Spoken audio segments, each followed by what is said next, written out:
People who hold job interviews, what are the answers you want to hear to some of your most common questions? Admit you are just gonna Google it. If the interviewee doesn't know a reply to a technical question, just say they don't know, but this is how I would find out. Can you perform under pressure well? No, but I can do Bohemian Rhapsody better. If you don't know something, admit it. Don't BS. I may actually ask questions that are deliberately designed to test if you are a buzzer. The only trick, if you can call it that, is that I want to hear about real professional experiences. Your personal work in the subject is a nice bonus, but you'll be rated on whether or not you've done it professionally.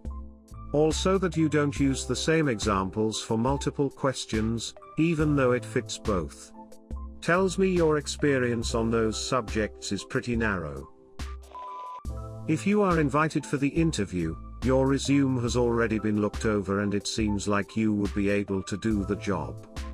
The interview is to assess 1. Were you lying on your resume? 2. Are you weird? The questions, what's the biggest mistake you've made / name a time you overcame a problem / etc. just to find out if you're someone that's going to freak out or hide a problem. No. Good, moving on. Some weeks I spend more time at work than with my family. Are you someone that I can chat with, rely on, someone I don't have to babysit how to send an email? Are you willing to learn? Do you smell bad?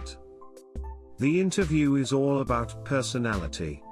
Be honest, be yourself, and don't talk over the interviewer. One tip I was told was in response to the question, what's your greatest weakness or what do you need to improve in yourself? Just say public speaking. I feel it's something that everyone understands and doesn't really put much negative light on you. When I'm interviewing, what I am most interested in is learning if this is a person that I want to spend, potentially, years of my life with. If I called you in for an interview, then I already think you can do the job based on your resume. Now, I just want to see if you're a buttoned up, unfun, stick in the mud that I should pass over, or if you're someone that can crack a joke and make the workday better for all of us. Be honest about your flaws when we ask. Don't do that bullshit of, oh, my flaw is that I am a perfectionist / care too much / work too much. That they try to sell sometimes. Just say what you struggle with and how you are working to overcome it. The role I hire for is incredibly demanding, and extremely well paid. I ask people to describe a time in their lives when they had just too much to do, maybe a deadline at work, and one of their kids is home with strep throat, and their parents are renovating their house, so their parents moved in with them. How did they handle when they simply had too much to do for some period of time? I don't know if this applies to all interviews, but I am currently hiring and ask people what their hobbies / passions are. I honestly don't care what it is as long as you are passionate about it. I find people who are passionate in a healthy way about pretty much anything are passionate about being a quality person as well. Just as long as what you are into isn't creepy or something weird. Good if you're into bugs or trees or model trains. Unless you can get into more detail about why you are passionate about hiking and sports, I'm going to question whether you are actually passionate about anything. I want to hear that you have given the question thought, instead of thinking about what I want to hear.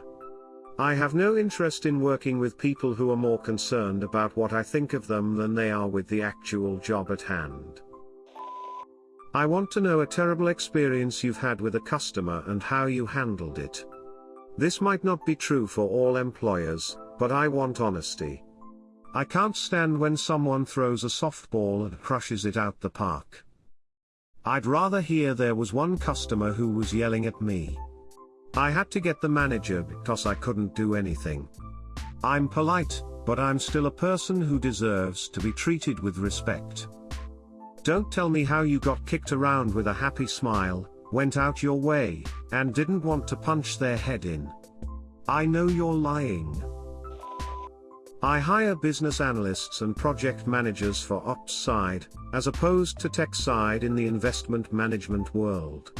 I always ask the interviewees a behavioral question about screwing something up personally, how the issue was addressed short term and what the long-term takeaways were. I don't expect perfection, everyone has made a boneheaded mistake at some point. What I'm trying to get at is how readily you can spot errors, how flexible you can be in solving them, and how creative you are for preventing repeat occurrences. Most people just try to convince me they haven't ever really messed anything up. Honestly, don't be afraid to refer back your resume. Chances are, employers looked at a fuckton of resumes and didn't even read through all the fine details. Oh yeah, and provide an honest, detailed, and sincere answer to the why did you choose, insert company or field here. Don't whiff it. That should be the answer you prepared the most for. Be able to succinctly and directly tell me why your skills and experience make you a great candidate for the position. You'd be surprised how many people apply for jobs that they don't seem to really understand what it is or what they'll be doing. This is such a softball. Every candidate for a job should be able to knock this question out of the park. When applicants fumble on this one, I immediately cross them off my mental list. You should be interviewing me as much as I am interviewing you. You should be asking questions about the role, the office, the culture, your responsibilities, etc. Not an interviewer, but someone who has had a fair share of interviews. I've found that spending 5 minutes researching a company and coming up with a question about said company will always win points. Remember, an interview goes two ways.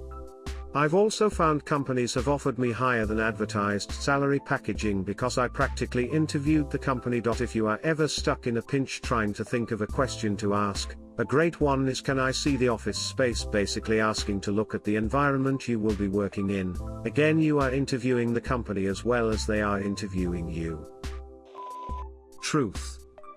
Yes, I will be late, a lot. Yes, I am self-entitled, and expect you to overlook my childish behavior. I know this interview is a formality.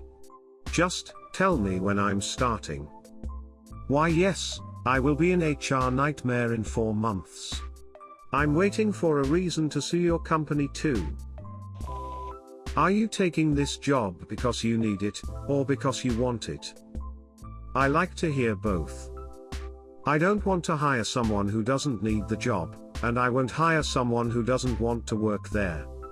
After getting hired and trained, I like to watch them while they don't think they're being watched. 1 in 4 of the people I hire actually show initiative. The other 3 coast along and follow, or flat out won't do anything unless they're told to do so. I manage lube techs. Most are ages 16 to 23 years old. I am surprised I haven't seen anyone mention loyalty. I sat in some interviews last week and one person showed he was passionate and talked about how it was his dream job and he will be a lifer at the position. Knowing you won't need to hire the position for years is a huge burden off the managers. If you have jumped jobs a lot in the past, explain why. No one wants to hire someone that will be gone in 8 months. But if you can explain why you jumped positions, such as better quality of job, mismanaged department, something to at least explain why you worked for 5 different companies in the last 2 years. At an interview I was conducting, I asked the typical "what are some of your strengths" question. The kid's answer was, well, I'm not smart, but what I lack in intelligence I make up for in work ethic. It's dishwashing, I don't have to be smart. Smartest answer I've ever heard. Hired on the spot. At the end, when they say, "Do you have any questions?" I always ask, "Yes, why do you work here?" Every time I've used it, the interviewer has always appreciated it. It's a better way of asking, "Why do I want to work here?" and makes it more personal for the interviewer, who has probably interviewed 30 people by this point. To be honest, I hate the entire interview process. Some people are really great at putting on a show and saying all the right things, but that tells me nothing about how good of an employee they will be. I use the interview more of a way to determine if they will be a good fit. The exact answers to the questions are partly irrelevant. I wouldn't have requested an interview if your resume, prior work, and education wasn't already sufficient to prove you're qualified. I just want honest responses, not scripted BS. I want you to take a moment to think about my question and come up with an answer, not repeat back an answer you've been rehearsing for months. If you don't have an answer right off the bat, I have no problem with someone saying, let me take a moment to think about that. I want to hire a human who I can work with, not someone who is going to give textbook answers to everything. I want to hear that you are interested in doing the job, know more or less what the position entails and can act autonomously. Also helpful is someone who is laid back and can have a laugh. I remember a candidate saying once that she needed a lot of micromanaging, CV binned. If someone sounds like a HR nightmare in the interview or gonna cause me aggro in that regard, I'll bin them as well. Sounds obvious, but always give examples relating to the question asked. Always be honest with your availability and say how you will fit in with the team. Share your interests and try to have a laugh, where appropriate. Ask questions about the company if you can, but don't be afraid to say you don't have any at the time. Nothing wrong with that. If you are personable and approachable, you'll more likely be remembered instead of your CV getting binned. Had a phone interview with a few candidates for a sysadmin position. One who had experience with MS Exchange seemed like a strong candidate.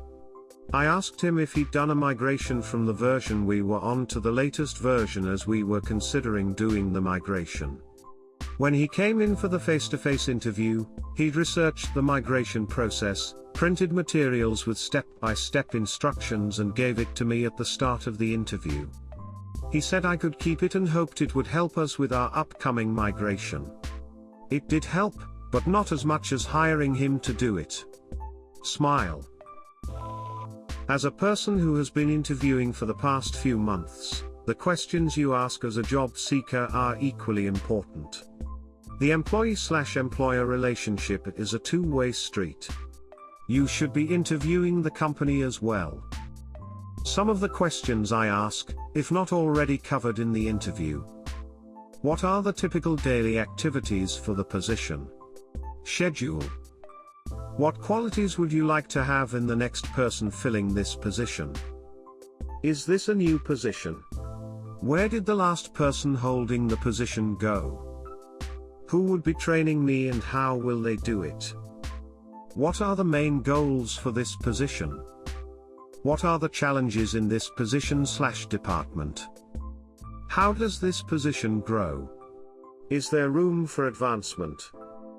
What do you like about working for the company? I find that often these questions help me identify deal breakers in a company, like no room for advancement or finding out the company expects 60-hour work weeks. I'm looking for just a couple things. Are you a happy person? Do you seem pleasant to be around? Are you going to be nice to everyone? If I have a bunch of people qualified for the job, then all that I care about is those things. Basically, how pleasant are they going to be? I used to manage an office of social workers, whose clients lived with a certain chronic ailment.